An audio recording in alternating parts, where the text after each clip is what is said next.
This is George Dionne of the Rock is George podcast, and this is a KNAC.com exclusive interview with guitarist Jackie Chambers of the British hard rock act Girlschool. If I knew absolutely nothing about Girlschool, how would you describe the band's music to me? We are hard rock, classic rock, I'd say, more classic rock. We like a little bit of punk in there as well, with a little energy, a little attitude. But yeah, sing-along songs. And it may be hard to believe, but it's been 45 years since the founding of the group, and I believe that's what inspired the title of your upcoming album, WTFortyfive. Yeah, it sure is. It's one of those things you can never think of an album title that you're all going to agree on. And we spent ages going backwards and forwards thinking, what can we call it? We didn't want a title of a song because then that leads to people thinking that's the key track. And I was just making a cup of coffee. I thought, wow, how 45 years? What, the 45 years? And I thought, oh, that's it. What, the 45? So that's how it came about. And everybody just laughed. And we thought, yeah, that's it. And it's kind of taken legs now, that one. I just run with it, yeah.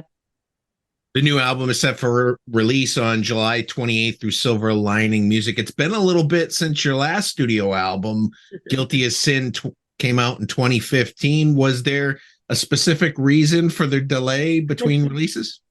No, it's just I think we have no concept of time, Girlschool. It's like when we released Guilty as Sin, end of 2015, I think we spent the next couple of years touring it, really. You know, you kind of promoting it and touring it. That came up to like 17, and we thought, well, maybe we should think about writing one. And as you do, that never happened. Then COVID happened in 19 and 20. And by the time we got around to writing, and we were writing ideas here and there, you know, but when it came around to it, I thought, well, we might as well release it in our 45th anniversary, and then it's a 45th anniversary album as well. So yeah, 8 years was not on purpose, but it doesn't seem like 8 years. It's just people keep telling us, and we think, wow, really? So yeah, hopefully not so long next time. And the album's been getting great reviews across the world. I think it's a 5 out of 5 album myself. Thank you. Thank you. This must make you all very proud. Yeah, we're amazed. We didn't take much. I mean, you know, it's not like we labored over it. I think sometimes the best songs come out when you just do them. You know, it just seems to be that way. Labor over something too long and you lose it. You know, you lose the feel. Does everyone in the group contribute to the songwriting, or is it more the musicians do the music and then Kim does the vocals and lyrics? Well, I mean, because I've got the home studio, I tend to write the music at home. I'll program drums and do rough bass line and get the riffs going. So it's kind of, we start off really with the riffs, and me and Kim will get together on Zoom and I'll play the riffs, and she'll go, I like that one. And then she'll sort of think of a title for it, and we'll just develop it from there, bounce off each other. You know, every time I'll come back the next week and say, what about this? And she'll go, yeah, I could probably sing something to that. And then we actually wrote most of the lyrics in the studio or back at the flat that week. It wasn't like they were all prepared, you know, bits of it were, but most of it wasn't. Sort of saying, it was quite quickly written, really. The riffs sort of ready to go, and that was it. Your latest song, I believe, is It Is What It Is, sort of an anthem of, yeah, you can't really change some things, so just deal with it, right? Yeah. Well, we found ourselves saying that so many times. You know, we've since COVID, every single time we seem to be in an airport, something will go wrong. There'll be a delay or a cancellation or something go wrong. Oh well, it is what it is. Nothing you can do about it. So Kim says, that's got to be a title. It is what it is. Nothing you can do about it. Or something like that. And it just came about like that. I just started singing, it is what it is, sort of in an angry way, just as a bit of a joke. So I taped what we'd just done. And yeah, so when it came to writing the song, that was already sort of there, if it were. Yeah, a few songs came about like that. Just ideas would come up, and I recorded them as we were going. And then just developed them, yeah. I think everybody can relate to that, can't they? It is what it is. You just gotta go with it. And sometimes people just say that because they don't have an answer for something. It's very true, yeah. Your first single from the album was Are You Ready? It features Joe Stump from ALCATRAZZ. I know that Girlschool appeared on one of their songs, Don't Mad Get Even, on their latest album. So who appeared on whose recording first? Well, that would be We Are Paid on Theirs. Don't Get Mad, Get Even. We were out on tour in Europe. We've done a few. We're on the same record label and the same management label.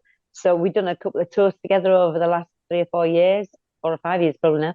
And they were writing their album while we were out on the road in Europe.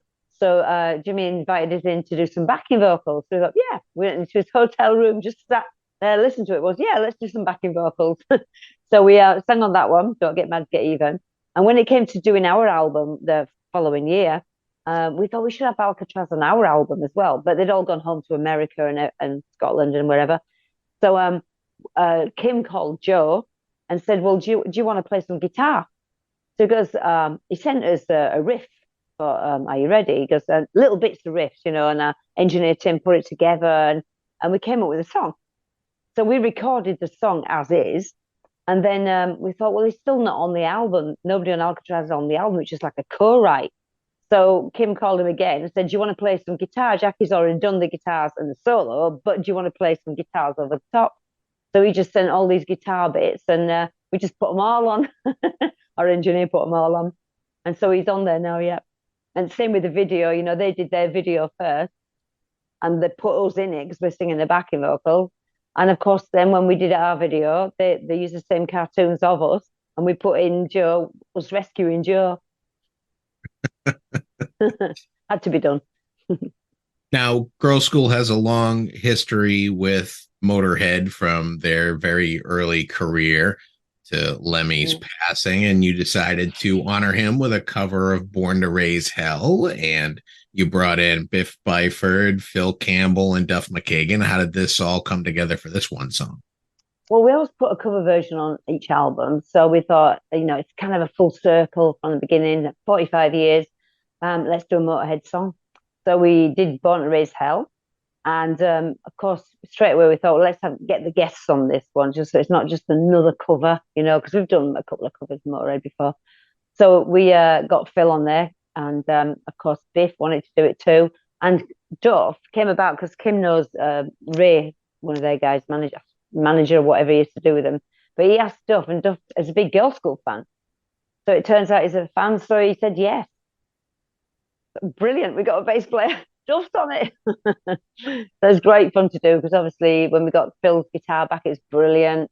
So we just had to do a little bit of backing guitars and all the backing vocals and everything else was done for us.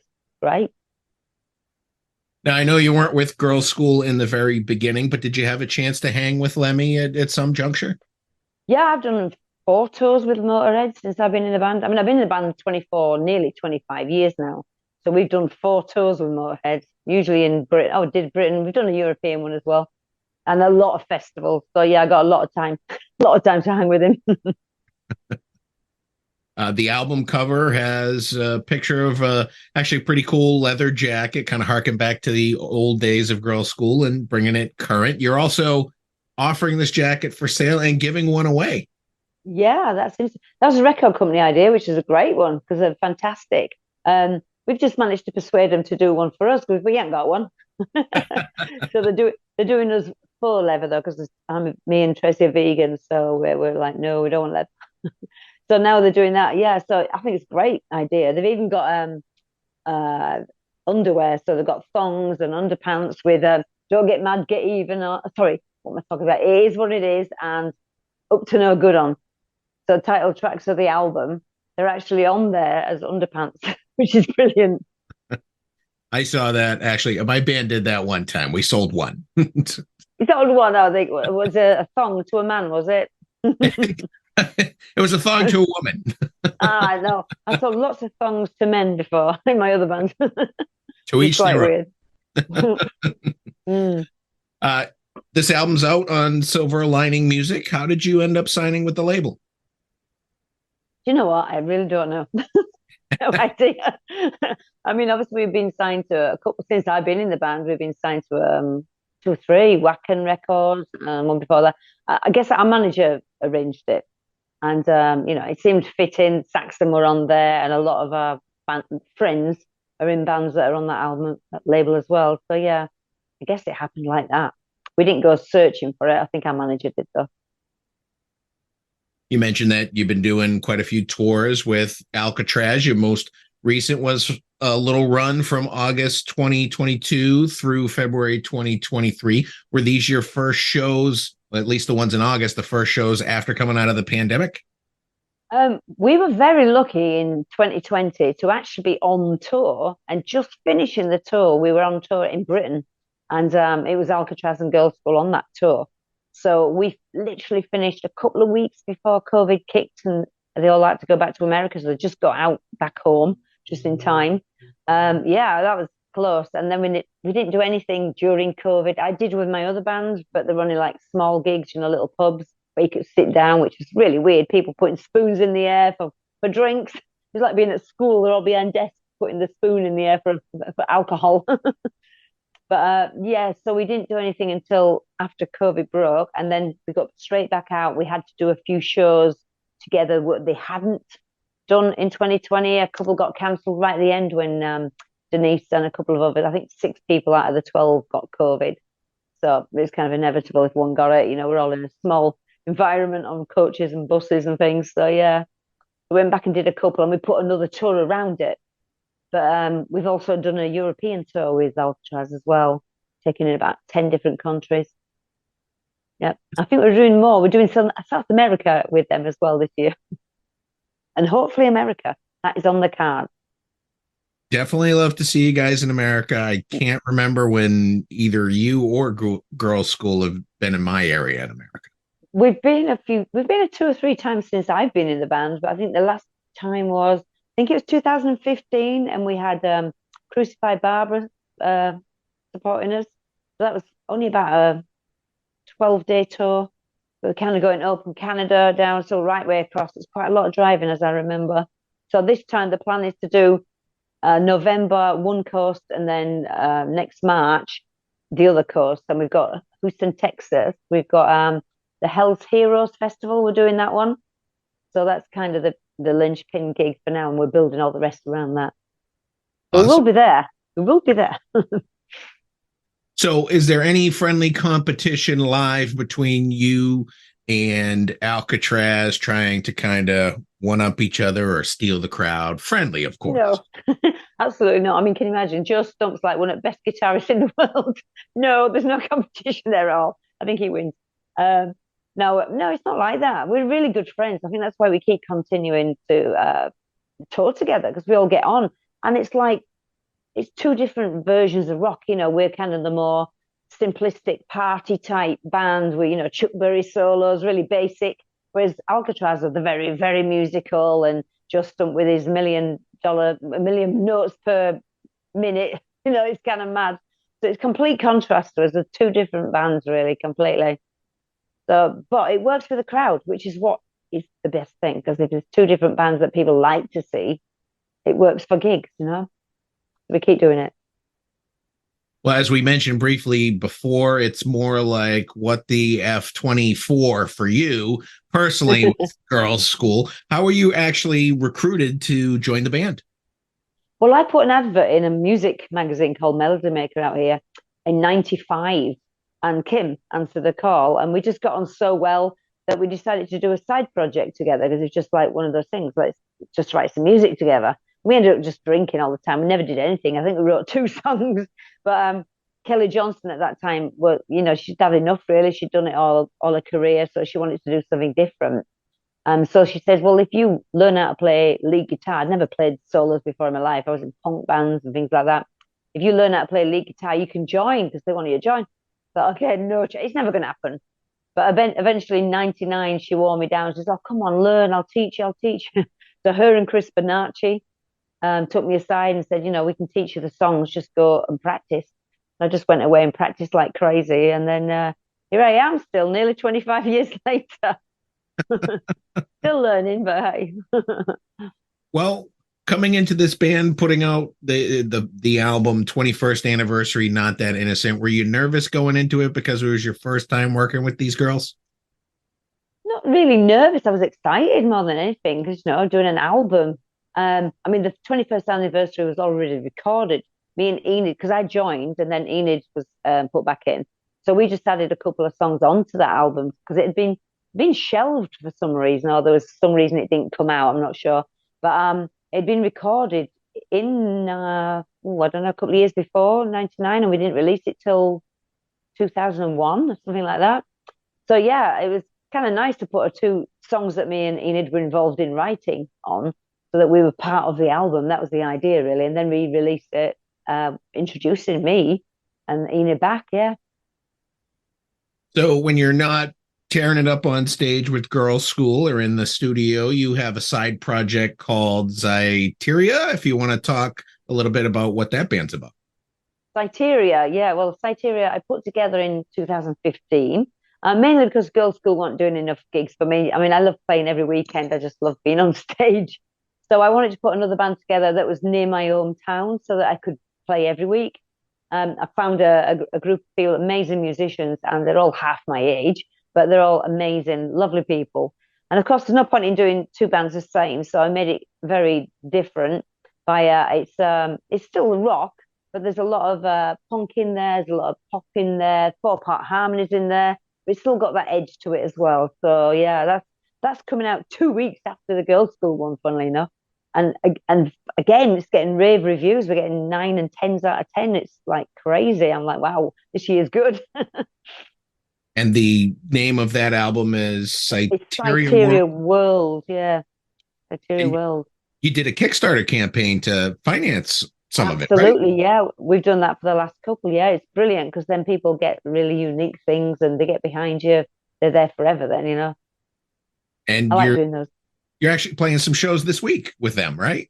Yep, I've got one this weekend, next weekend, and then we're doing Rebellion Festival, Winterstorm Festival, New World of Classic Rock Festival. Quite a few festivals this year with Syteria. Kind of fits in right in between Girls School gigs. It's always perfect. When is the next Girls School gig? September. We are going out to South America. So we've got a month break where I'm doing Syteria shows. And then we're going to South America on tour again with ALCATRAZZ, and got a festival there as well, but I can't remember what it's called. So yeah, that should be September, and then we do America hopefully in November when it gets all booked.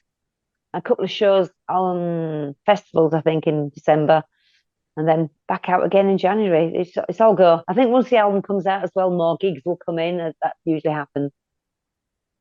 Well, those are all the questions I have for you today, Jackie. The new album, WTFortyfive, is out on July 28th through Silver Lining Music.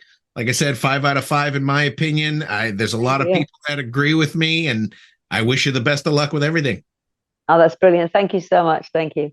And thank you for speaking with KNAC.com today. No worries. Thank you.